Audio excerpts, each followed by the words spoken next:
So, experiential principles of light, and which I've borrowed from my sort of experiential background. So, light creates atmosphere and focuses attention. I will show you some examples of those.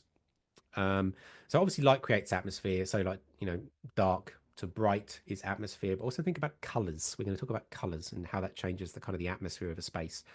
Focuses attention. I'm going to show you some examples of how it focuses your attention. Um, in the real world, it kind of in experiential spaces and in video games, light is where you direct people to. And if you remember, actually, when we talk about the art direction, I showed the example of the Olafur Eliasson reference when it was the kind of the steps and it was all blue. Do you go into the dark door or do you go into the bright door? You naturally go towards the safe space. That's light guiding people. So when you're trying to guide people through a 3D space, in a VR space, in a video game space, in a real world space, so you haven't got to put signs everywhere that says that way, now go up, now go down. You use color and you use light and you use sound to guide people through a space. Um, Small lights, so small light candles essentially are similar to the small sounds.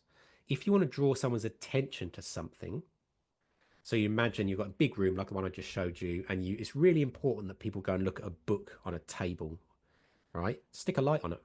People go towards it. It's just human behavior, particularly if there's no other lights. If it's quite a dim room, and just think about it, over in the back of the room is a table with a little candle on it. Most people are going to go towards that. That's how you guide them, not a big sign saying, "Oh, you go over there, go look at that table."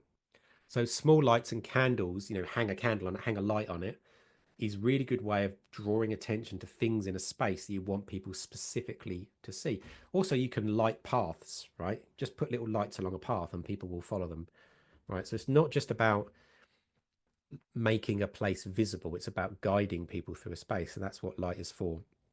And obviously darkness intensifies, right? If everything's kind of dark, people are going to get a little bit unsettled and move away from the darkness, right? I think that's sort of intuitive, and I think we would all sort of